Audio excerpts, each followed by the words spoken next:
Maranata, Senhor está viniendo, 4 de januário, é profecia de Elias.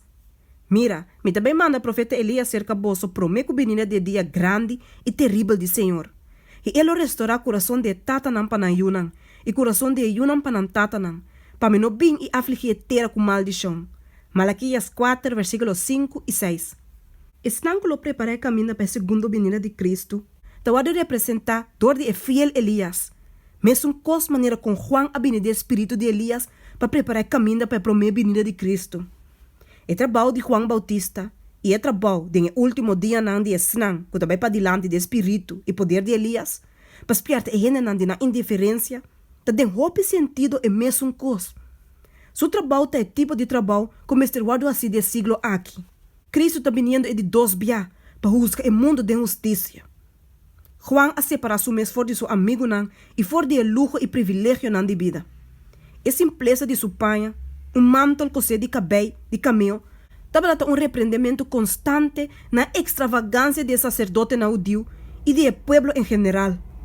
Sua dieta de verdura não puro, tiracote e miel, estava dando reproche na indulgência de apetite e a golosidade que estava prevalecer na toda parte.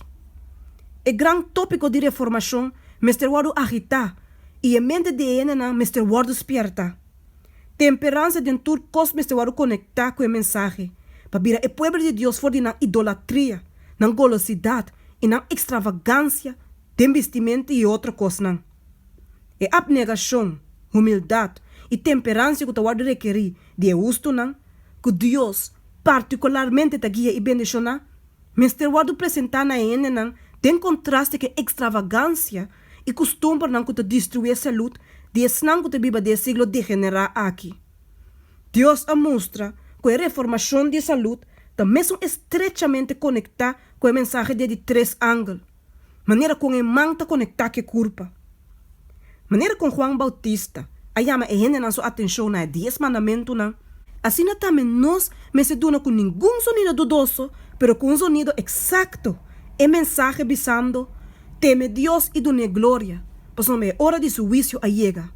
Com a mesma sinceridade que estava a caracterizar o profeta Elias e Juan Bautista, nós mesterá esse esforço para preparar o caminho para Cristo sua segunda vinda.